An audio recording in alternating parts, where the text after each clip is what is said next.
Maths के इस lecture में मैं आपका स्वागत करता हूं। आज हम लोग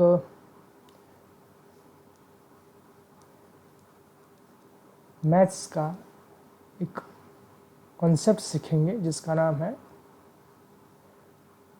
सेट थ्योरी, या फिर इसको हम सेट्स भी बोलते हैं। तो आज हम सीखेंगे सेट।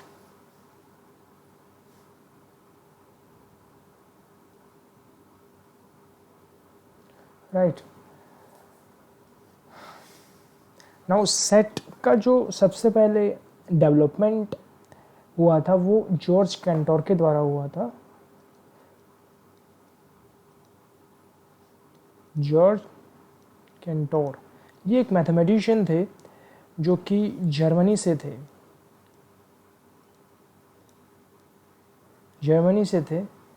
सो ये जर्मन मैथमेटिशियन थे। इन्होंने सेट थ्योरी को डेवलप किया था। अभी जिस तरीके से सेट थ्योरी का डेवलपमेंट हुआ वो भी इंटरेस्टिंग है।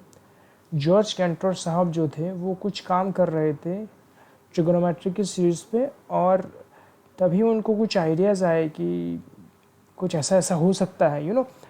अच्छे आइडियाज़ कभी कभी ऐसे जन्म लेते हैं। तो ये भी एक सेट थ्योरी ऐसे डेवलप हुई थी जॉर्ज कैंटोर के द्वारा। उन्होंने बाद में फिर उस के ऊपर काम करके सेट थ्योरी को डेवलप किया होगा। राइट सो ये एक जर्मन मैथमेटिशियन थे और इन्होंने सेट थ्योरी जो है उसको डेवलप किया था। राइट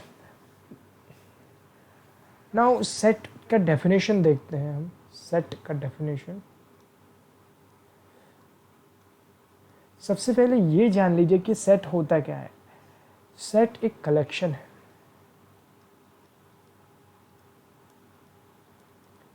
नाउ कलेक्शन, लेकिन किस चीज़ का कलेक्शन, ये क्वेश्चन आना लाजमी है। कलेक्शन है एलिमेंट का।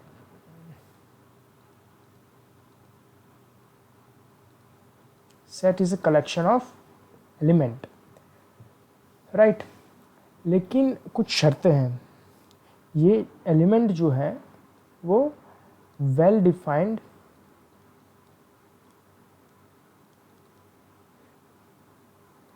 एंड डिस्टिंक्ट होनी चाहिए। सो इसका डेफिनेशन हम ऐसे लिख सकते हैं। Set is a well defined collection of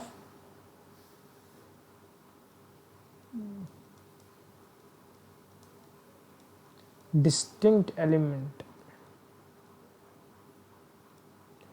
now ये डेफिनेशन जो लिखी है उसके अंदर ये दो शब्द बड़े इंपॉर्टेंट हैं, एक है डिस्टिंक्ट और एक है वेल डिफाइंड, जो कि हमने यहाँ पे भी लिखी है। Now what do you mean by well defined and distinct, इसको क्लियर करेंगे, लेकिन उसके पहले हम एक चीज़ देखते हैं। सेट को डिनोट कैसे किया जाता है। सेट को डिनोट किया जाता है कैपिटल लेटर्स के द्वारा, जैसे कि ए सेट है। राइट नाउ सेट को ऐसे लिखा जाता है ए इज इक्वल टू, फिर हम करली ब्रैकेट लेंगे। नाउ करली ब्रैकेट, राइट अभी इसके अंदर क्या लेंगे, इसके अंदर हम एलिमेंट लेंगे। सेट है क्या, सेट कलेक्शन है एलिमेंट का, लेकिन कौन सा एलिमेंट, वेल डिफाइंड और डिस्टिंक्ट एलिमेंट। ये सिंपल है सेट का डेफिनेशन। राइट सो जैसे कि मैं इधर लिखूँ 5, 10, 15 और 20। नाउ ये 5, 10, 15 और 20 ये वेल डिफाइंड है। मैं बोल सकता हूँ 5, 10, 5, 5 है। राइट 10 नंबर है, मतलब वो वेल डिफाइंड है। और डिस्टिंक्ट से मेरा क्या मतलब है, अगर मैं एक और सेट लिखता हूँ, देखिएगा ध्यान से, मैं एक और सेट लिखता हूँ, 5, 10, 15, 20 और फिर 5, तो ये गलत हो जाएगा। This is not acceptable. हम किसी भी एलिमेंट को सेट के अंदर रिपीट नहीं करेंगे, no repetition, no repetitions, right. तो ये रिपीटेशन नहीं होना चाहिए। अगर किसी सेट में एलिमेंट का रिपीटेशन नहीं हो रहा है, मतलब वो डिस्टिंक्ट है। 5 comes in a set only once, each element comes only once, not twice, मतलब वो रिपीट नहीं होगा तो उसको डिस्टिंक्ट बोलेंगे।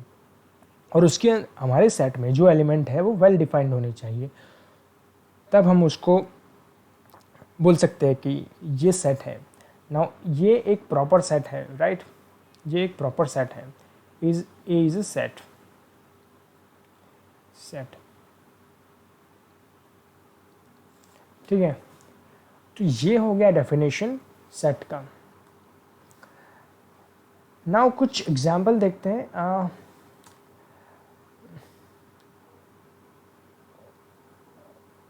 ऑड नेचुरल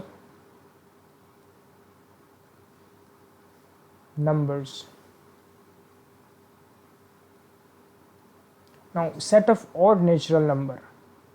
नेचुरल नंबर आपको याद होगा, इसको n के द्वारा डिनोट किया जाता है, और n जो है वो नेचुरल नंबर का सेट है जिसके अंदर इंक्लूड होंगे 1, 2, 3, 4, 5 से लेके इन्फिनिटी तक के नंबर।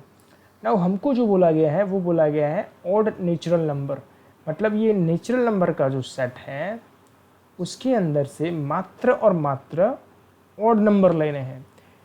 अब अगर हम इस सेट को ए के द्वारा डिनोट करें तो ए ऐसा सेट बनेगा जिसमें 1, 3, 5, 7 से लेके इन्फिनिटी तक जाएगा, राइट। तो ये ऑड नेचुरल नंबर का सेट हो गया। इसके अंदर एलिमेंट जो है वो वेल डिफाइंड है, बोला गया है कि ऑड नेचुरल नंबर्स। हाँ, ऑड नेचुरल नंबर हम मालूम कर सकते हैं 1, 3, 5, 7, राइट। इसके अंदर 2 या 4 नहीं आएगा ऑफ कोर्स, क्योंकि वो इवन नंबर है, इवन नेचुरल नंबर है, और ये डिस्टिंक्ट भी है, मतलब इसको हम सेट बोल सकते हैं। नाउ एक और एग्जांपल देखते हैं, जैसे कि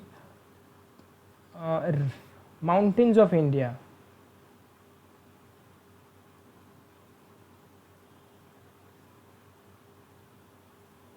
set of mountains of India. अभी इसको हम लिख सकते हैं जैसे कि बी डिनोट करते हैं इसको। मैं इसके अंदर लिखूंगा हिमालय से लेकर के, फिर मैं एक और लिखूंगा, फिर मैं और लिखूंगा, लेकिन ये जो है वो कभी ख़त्म हो जाएगा। इंडिया के अंदर जो माउंटेन्स हैं उन सभी के नाम लिखने पे ये सेट क्लोज हो जाएगा। नाउ जितने भी माउंटेन हैं वो वेल डिफाइंड है और उसको हम रिपीट नहीं करेंगे, मतलब डिस्टिंक्ट है, तो इसको भी हम सेट बोल सकते हैं। लेकिन अगर मैं बोलूँ कि टॉप 5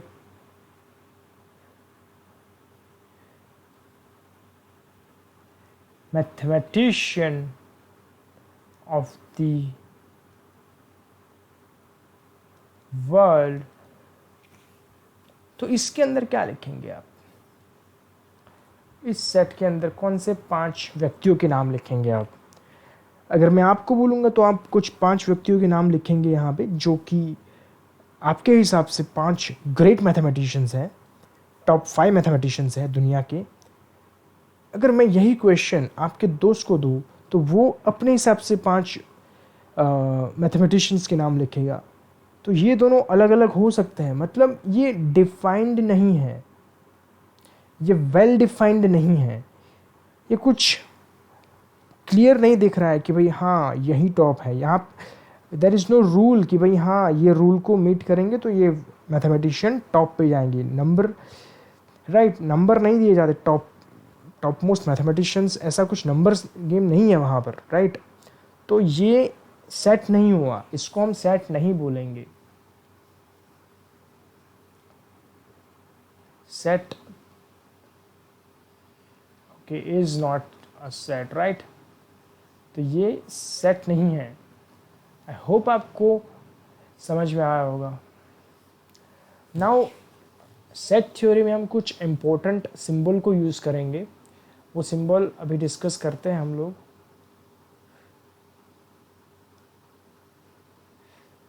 कुछ सिंबल्स हैं, जैसे कि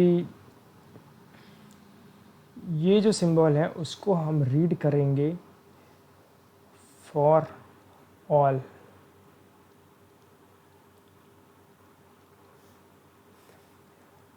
इसको हम रीड करेंगे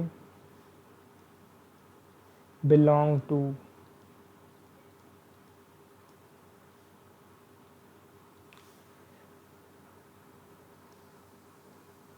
इसको हम रीड करेंगे देयर एग्जिस्ट। इसको हम रीड करेंगे सच दैट। और ये जो कॉमा है उसको हम रीड करेंगे एंड। ये 5 सिंबल है मोटे मोटे तौर पे, जो कि हम सेट थ्योरी में यूज करेंगे।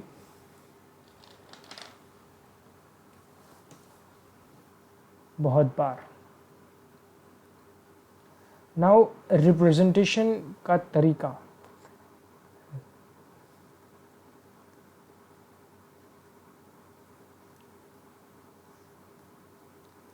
रिप्रेजेंटेशन ऑफ सेट, हमारी बुक के हिसाब से 2 तरीके हैं सेट को रिप्रेजेंट करने के। एक है रोस्टर फॉर्म, या फिर उसको टेबुलर फॉर्म भी बोल सकते हैं, और दूसरा जो है उसको हम प्रॉपर्टी फॉर्म या फिर सेट बिल्डर फॉर्म बोल सकते हैं। पहला जो है वो है रोस्टर फॉर्म।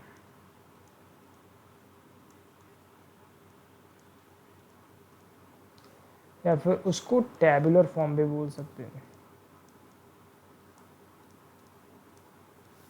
और दूसरा जो है उसको सेट बिल्डर फॉर्म।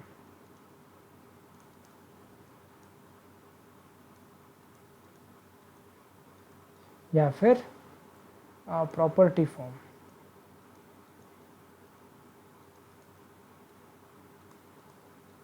बोल सकते हैं।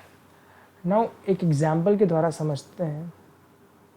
एक रोस्टर फॉर्म में अगर लिखें एक सेट को, तो ये कुछ इस तरीके से आएगा।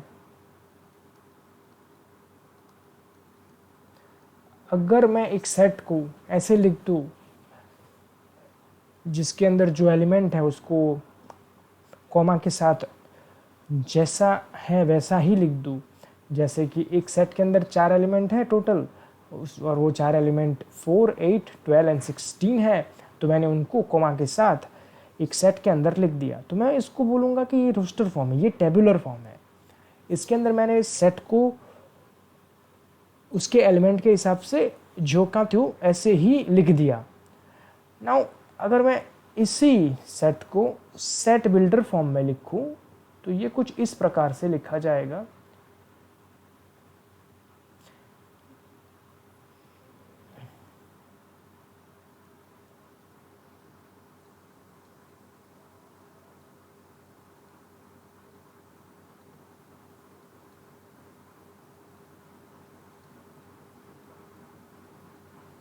नाउ यहाँ पे कुछ नया लग रहा होगा आपको, तो मैं बताता हूँ इसको रीड कैसे करते हैं। सबसे पहले ए जो कि सेट है हमारा, उसको हम रीड करेंगे ए। इसको रीड करेंगे is a set of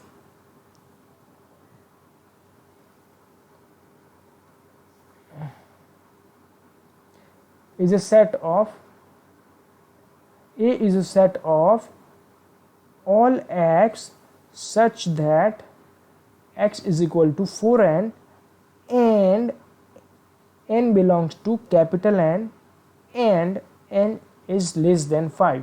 Now ये दो जो रिक्वायरमेंट है उसको फिल करने वाली n की जो वैल्यू हमको मिल सकती है वो है n 5 से छोटा होना चाहिए और n नेचुरल नंबर के सेट में बिलोंग करना चाहिए। मतलब ऐसी 4 ही वैल्यू पॉसिबल है जो है 1, 2, 3 एंड 4। नाउ ये 4 वैल्यू को हम इस इक्वेशन में 1 बाय 1 पुट करेंगे तो x की जो वैल्यू हमें मिलेंगी वो होंगी 4, फिर हम 2 रखेंगे तो हमको मिलेंगे 8, फिर 3 रखने पे हमको मिलेंगे 12 और फिर 16। मतलब ये जो सेट है उसको मैं ऐसे लिख सकता हूँ 4, 8, 12 और 16। नाउ ये जो सेट लिखा मैंने, ये बोल सकता हूँ मैं कि मैंने एक सेट बिल्डर फॉर्म को, एक सेट को सेट बिल्डर फॉर्म से टेबुलर फॉर्म में कन्वर्ट करके लिखा। और ये जो सेट है वो सेट ये वाला सेट ही है। मतलब ये दोनों सेट, ये वाला सेट और ये वाला सेट, दोनों के दोनों इक्वल सेट है, लेकिन दोनों को अलग अलग फॉर्म में लिखा है। इसलिए आपको लग सकता है कि दोनों डिफरेंट सेट है, लेकिन ऐसा नहीं है, दोनों सेम ही सेट हैं। तो इस तरीके से 2 मेथड है जिसके द्वारा हम एक सेट को रिप्रेजेंट कर सकते हैं।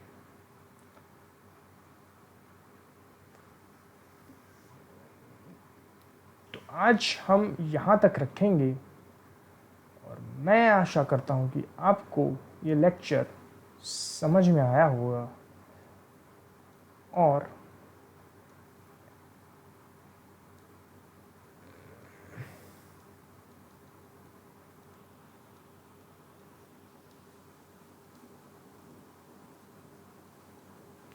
मैं आपको छोड़ता हूँ इस बेहतरीन लाइन के साथ, कीप डूइंग मैथ्स।